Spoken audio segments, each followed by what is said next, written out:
We cannot expect to be performing at a high level if we're pretending not to deal with the things that are really going on in our lives. Absolutely. And so I know we've got a lot of listeners who are like, okay, so how do I take that step? And to hear someone say, hey, you don't have to be an expert to actually make an impact. Welcome to the Hope in Real Life podcast with Jason Gore. Our team is passionate and committed to bringing you more hope in the everyday, real areas of your life.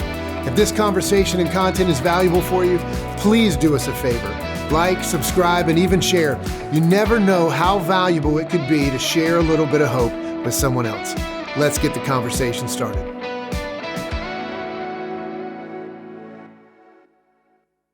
Well, what's going on, Hope in Real Life family? We're here with another episode of Hope in Real Life. Here at this podcast, we have an entire team of people that have designated the best hours of their day to helping our audience, our listeners, find hope in the everyday moments of their real lives. This week, we are talking about a topic that a lot of our listeners have actually inquired about, and it's this idea of faith in the workplace.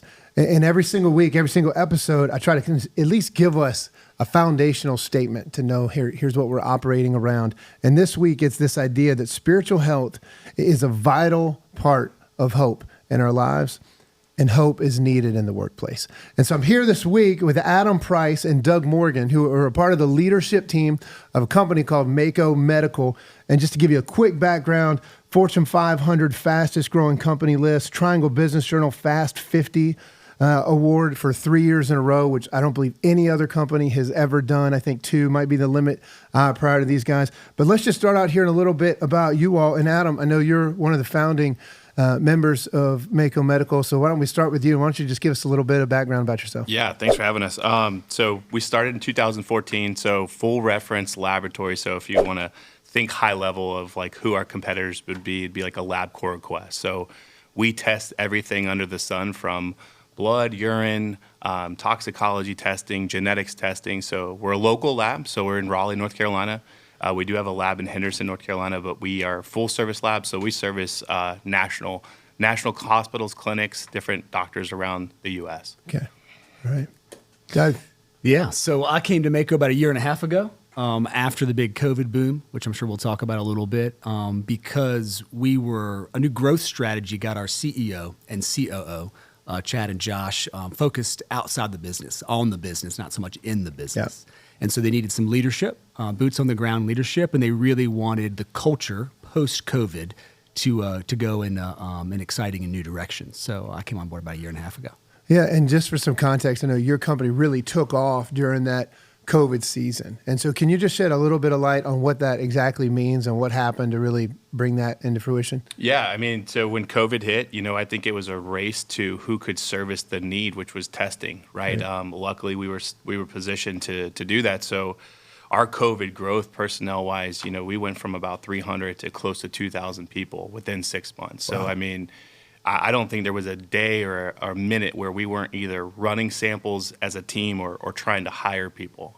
So just a fast and furious pace during COVID to get us positioned to do what we needed to do. Because at that time, if you weren't getting your samples or your results back in a couple days, people were looking for another lab. That's so right. Everybody was in a sense of desperation to know if they had COVID or not. So luckily, we were one of the highest performers in the nation by able to push results back to customers and patients, and became one of the fastest growing COVID labs in the nation during that time. That's awesome, man.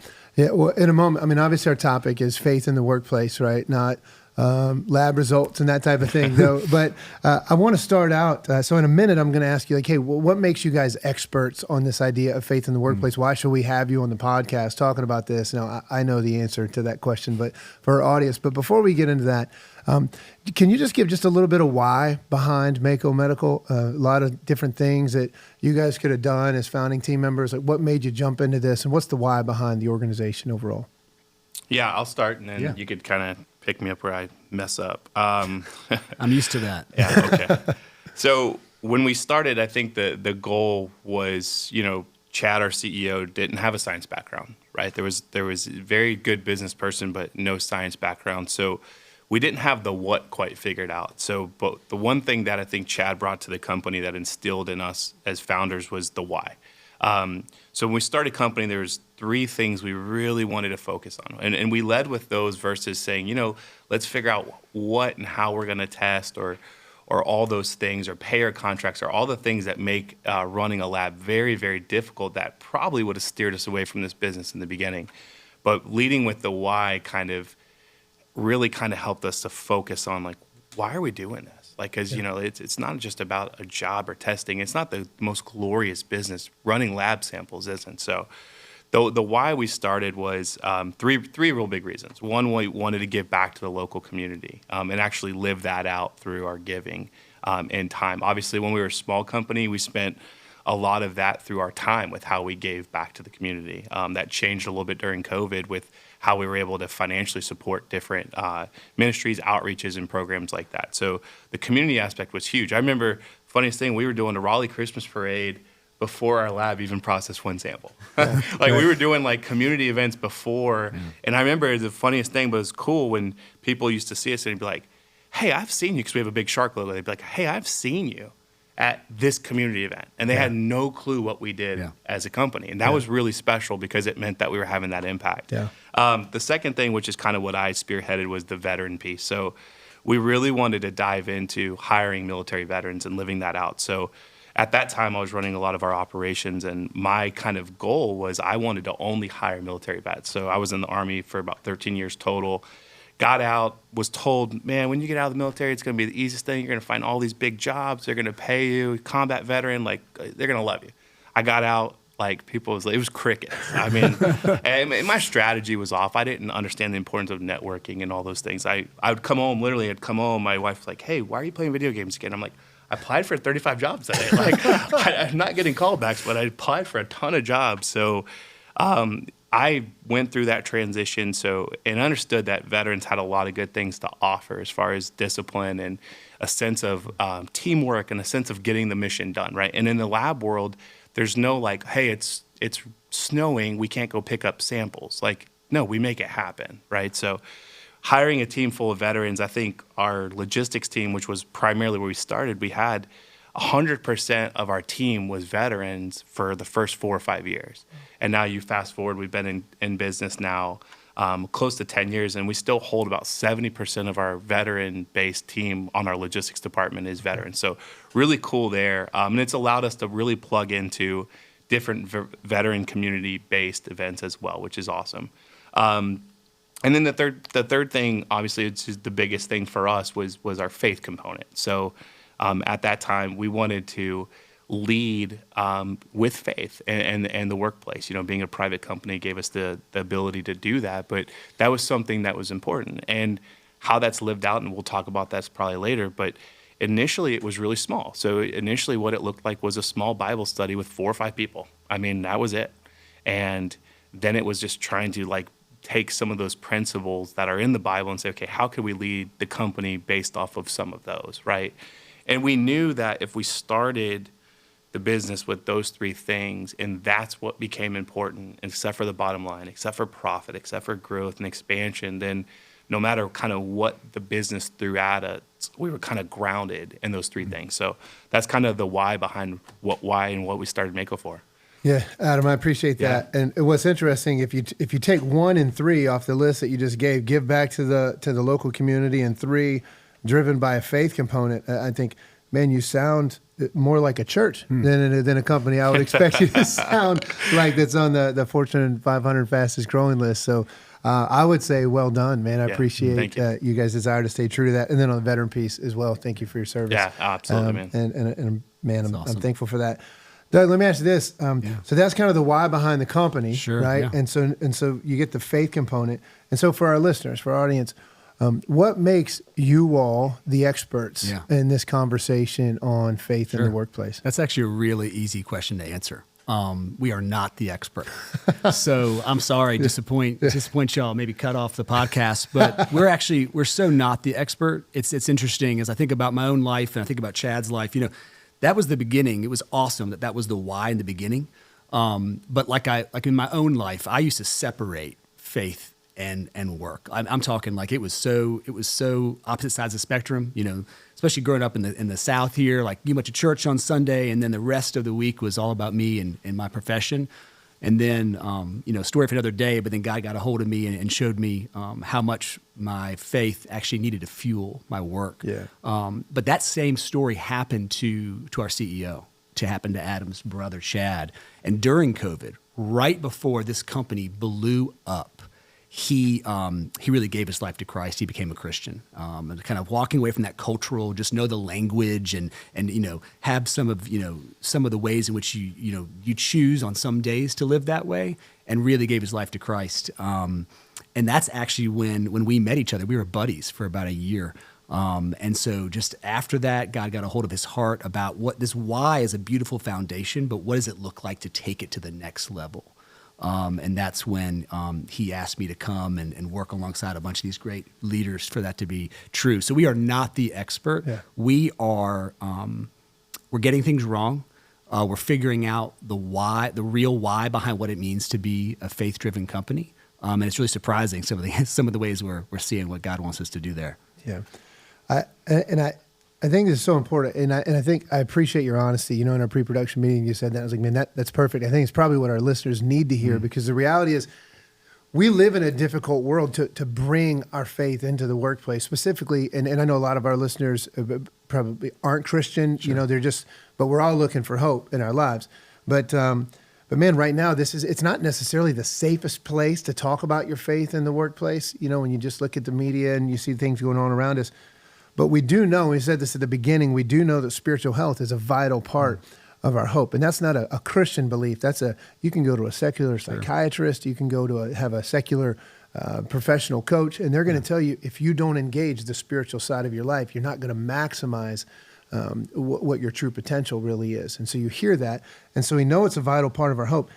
And man, hope is needed in the workplace. If we're giving our best hours of our days to the workplace, we cannot expect to be performing at a high level if we're pretending not to deal with the things that are really going on in our lives. Absolutely. And so I know we've got a lot of listeners who are like, okay, so how do I take that step? And to hear someone say, hey, you don't have to be an expert to actually make an impact. Let's take a break from this episode of Hope in Real Life to tell you about our mobile app. If you're looking for a resource on personal development and spiritual enrichment, then we've got just the thing for you. The Hope in Real Life mobile app is a free tool made specifically for our listeners and anyone who needs a little hope in their everyday life. The Hope in Real Life app offers multiple features like daily devotions, parenting tips, financial resources, marriage insights, and a community where you can share prayer requests. Stay tuned as we will be making this resource available to you in early January. Tomorrow can be better than today, and hope is possible even in real life. Now back to the program. We do have a program that we're really focusing on right now. That's a component of it, and that's called Rise Up. And so I would love for you just to share with our listeners a little bit about what that looks like right now, maybe how it started and the impact that you're seeing from it. Yeah, so when COVID, 300 to 2,000 people, you realize really quickly that I don't know any of these people that I used to know. Can you just say that again? I mean, you said 200 to 2,000. 300 to 2,000. Yeah, roughly overnight. It felt, oh gosh, felt like a lot of overnights for a lot of us. But we had to constantly keep churning to keep up with the need. I mean, I just remember seeing just samples just stacked up. I was looking for a sled to sled down them. It was crazy. But, it was one of those things where I think we realized that in the midst of the chaos of being so busy, that faith side that I was saying, that one of the reasons we didn't want to lose our eyes on the company, those Bible studies started to dwindle, right? They never grew, same 3 or 4 or 5 people. We'd often catch ourselves doing it with the door closed, right? And we started realizing, they got all these people walking by.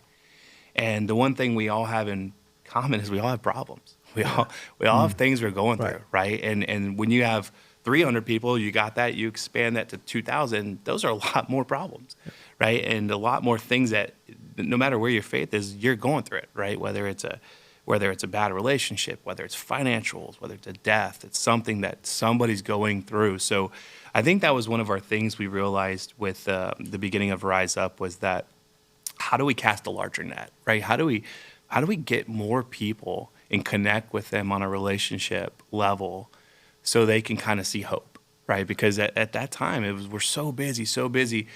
Someone comes to talk to you like, man, listen, I love to talk, but I don't have time, right? Yeah. And the reality is we turn that into our everyday. Even if we're not at the height of a pandemic, we still do that. We're all just so busy now that we forget to spend real time with people. So the great thing about Rise Up was it allowed this platform, and we, like Doug said, we didn't have this stuff figured out. We just knew we wanted to do something to kind of bring people together, right? And so the idea was, hey, let's take something, any topic that somebody's dealing with. So I think our first one was leadership. Then we rolled into living your best life. We've done one on finances, on stress, depression, anxiety, things that every single person in the world deals with. And we would bring in a outside speaker. And the thought behind that was, hey, listen, this guy talking to you or this girl talking to you, they may connect with you better. And also, they're not going to say something that later down the road, you're going to not be able to separate that when we said that in Rise Up versus now you won't come talk to me because maybe I said something that you didn't agree with or anything. Saw something negative on your performance appraisal. Exactly. So we made it optional, right? Which was a big part of kind of just navigating through those unknown waters of like, hey, who do we want to come to this? Well, anybody could come to it. Doesn't matter if you have faith. If you don't have faith, come on down, right? We provided food for everybody, so that way it became a social setting where we could all just kind of hang out. It's 30 minutes. We didn't make it long. We didn't want to make it this long, drawn-out thing. 30 minutes, direct to the point. We'd ask the speaker to come in for 3 weeks and just pick a subject. Pick a subject, and whatever your heart's leading you, go for it, right? And obviously we wanted that practical application and then some biblical application too, because we knew that if they just led so heavily with biblical stuff that it's going to fly over people's head, right?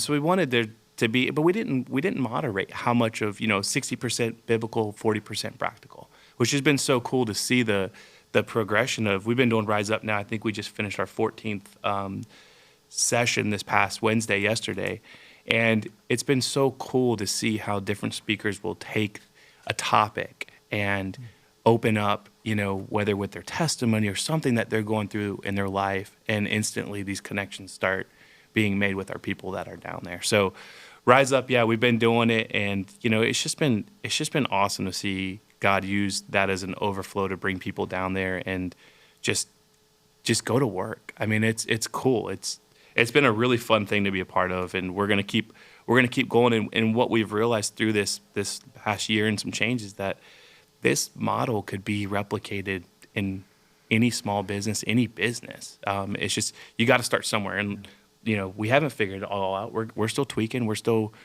figuring it out. So we're going to keep doing it and keep kind of building on what we got going on. So, I applaud you for recognizing that you can get so busy that you can lose sight of what's most important. And again, for you to tell me what the 3 whys are for your company, and for you not to mention the bottom line, at the beginning, because I can tell you one of my roles in my hours that I'm awake during the week is to serve as the lead pastor for Hope Community Church. And I can tell you, and this, I'm almost ashamed to say this, but it's doesn't do me any good to not be honest.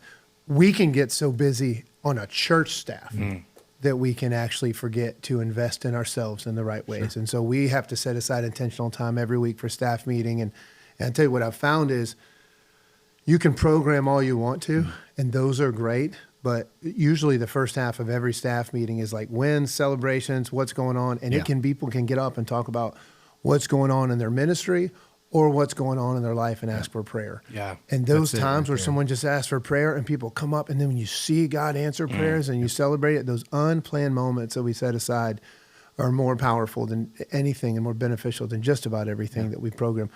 But you've got to stay committed to it, or otherwise you're right, man. You can program your time to focus on your spiritual life right out of your schedule. Oh, yeah. So well done there. So that's the program side, right? That's Rise Up, and we can come back to that in a minute. But it was interesting, and I think, Doug, it was you that was talking before, like, hey, Rise Up is important. Yeah.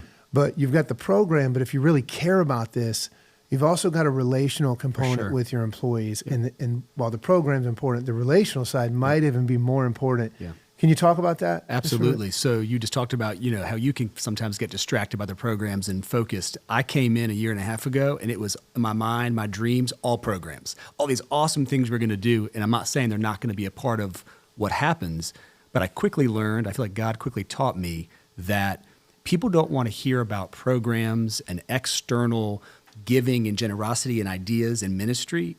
They actually want to know that they're cared for relationally, authentically. Yeah. And so it was like all these great ideas I had were, God was like, it's all about making the Mako team, the Mako family, the Mako team members, the number one mission. And you talked about profits too. By the way, when you do those things right, profits come, and profits fuel those ministry things. Like we couldn't host Rise Up, pay for lunch, bring speakers in and do that without profits. So you don't throw profits out the window. Right. But when you actually really put people first, profits come. But yeah, so it is, I learned quickly that it was about relationships. People are hungry. I think especially, I said this before, but especially in the South. And I grew up going to church and had an intellectual understanding of God and Jesus, but like I didn't become a Christian until I was 29, and that's a story for another day. But the people are hungry for hope, and they're hungry for that hope to be authentic and their faith to be authentic. And so these big boardroom meetings or posters on the wall, they can mean something, but people want to see it lived out in truth. And I think what are the number one complaints probably of non-Christians, of Christians, are they're hypocrites. Right. And by the way, yeah, we're hypocrites, right? We're sinners. We're right there. But it's because of the way we talk and we don't act that way. I feel like if we acted more like Jesus, we would have a opportunity to speak more about him. And so we've learned that lesson. Relationships come first, caring for people comes first, and these programs are genuine overflow. And people know when it's fake. Yeah. People know. I've seen too many things in Rise Up that were real, and it was because there was a real care. It was authentic, and then it, obviously God is the one who fills that void, but we kind of held their hand on the walk there. Yeah, just kind of piggybacking on that, and I so appreciate, because our listeners need to hear that regularly, and be reminded of that, whether they are a Christian or they're not. Yeah.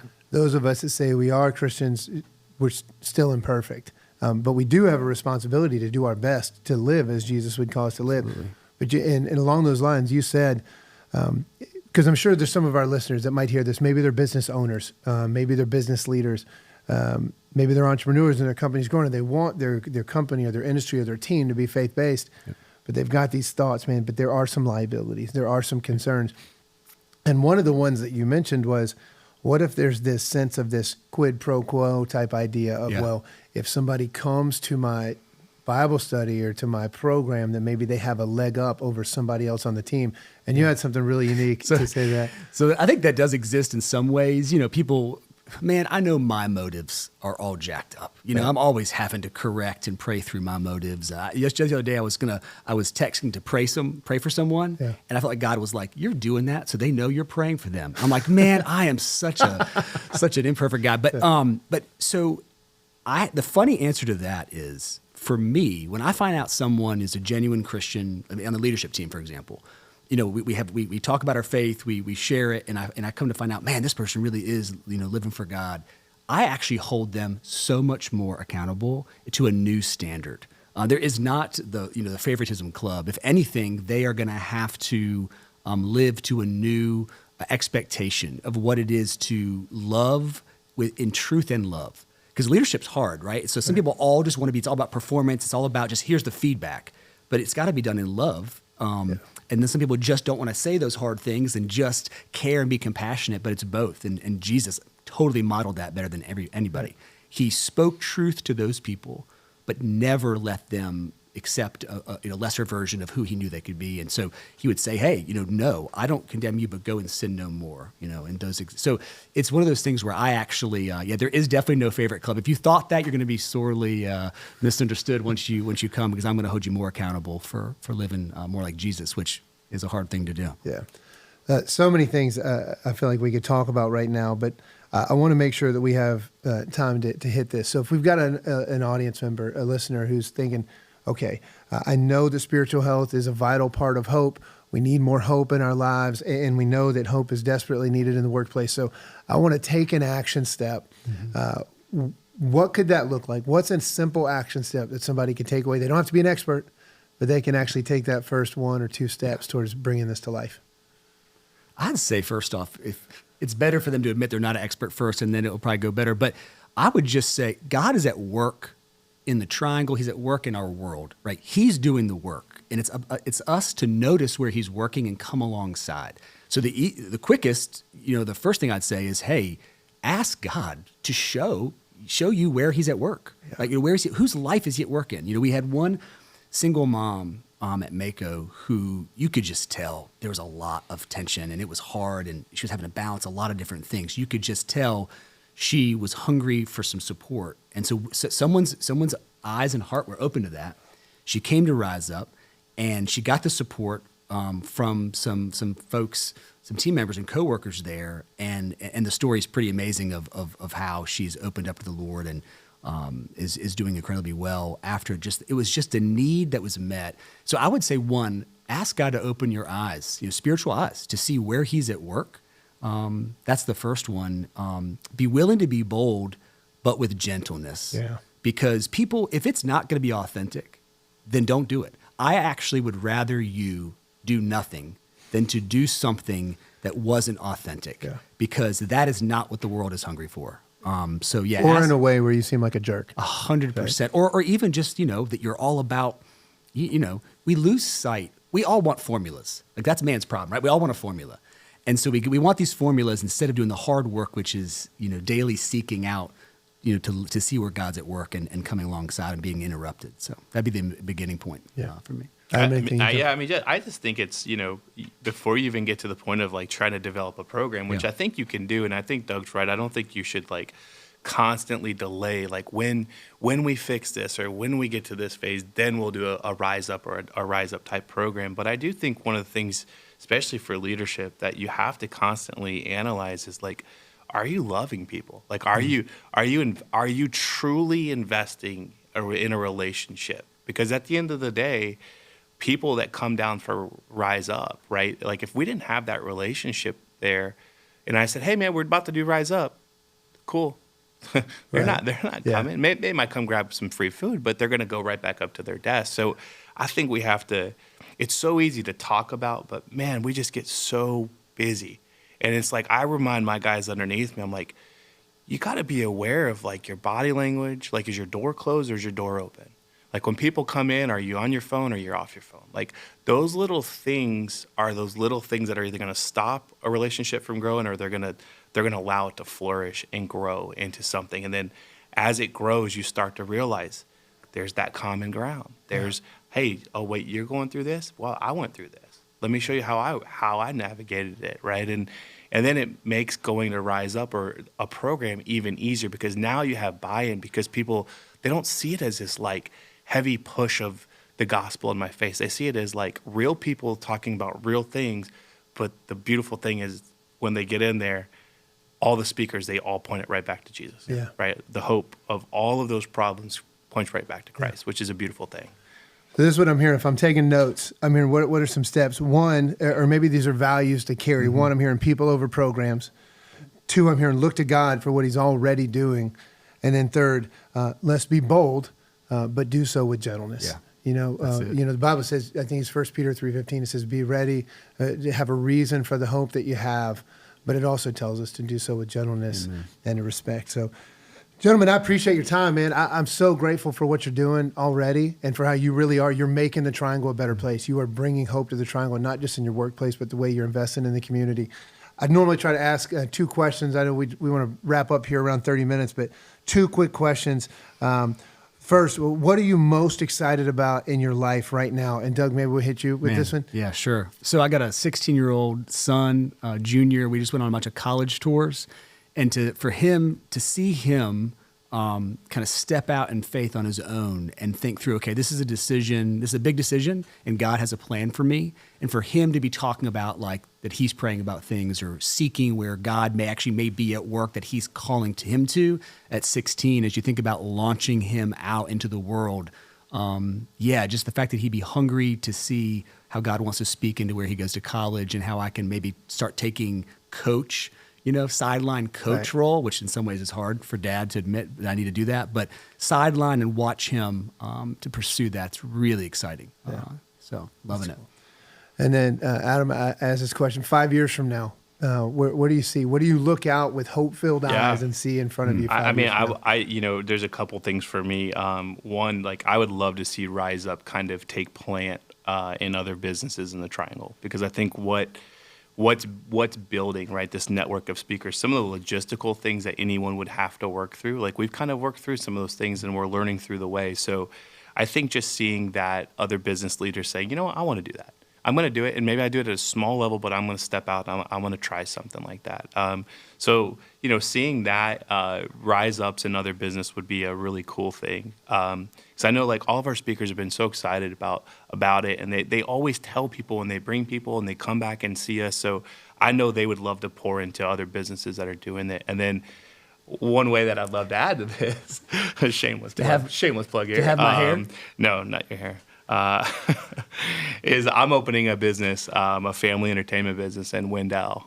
We're working on all the build out right now and going through this. And one of the most exciting things for me going through this now by myself is like I'm looking at those principles of how a business is built. And it's so cool to me to know that I don't have to wait for year 9 to build like a Rise Up type program. That's a day one thing. And I got these speakers like already that I have relationships with that are probably super excited to come and help, and it's going to be awesome because, we may not have the 60, 70, 80 people in attendance at Mako. We may have 4 or 5, but it's still going to be just as powerful and just as impactful. So super excited about that.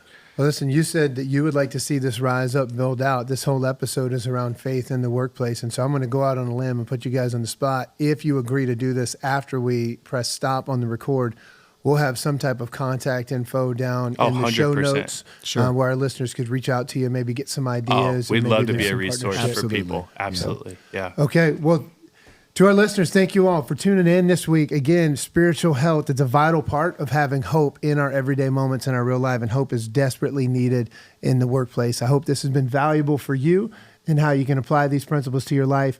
And if this has been valuable, please do anything that you can do, like, subscribe, and share this content with somebody else that you work with.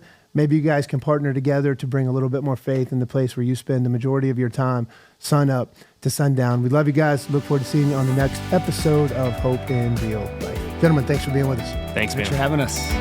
Thanks for tuning in to this episode of the Hope in Real Life podcast. If this content was valuable for you, don't forget, like, subscribe, share. You never know how important it could be to bring a little hope into someone else's life.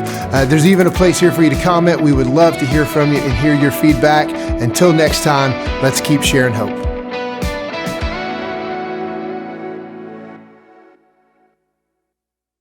Hey, Hope in Real Life family, real quick before you go, we want to invite you to celebrate the true meaning of Christmas at one of our family-friendly Christmas Eve services. Join us at Hope Community Church, where we will have 20 services between December 21st and December 24th across 5 campuses in and around the Raleigh-Durham metro area, aka the Triangle.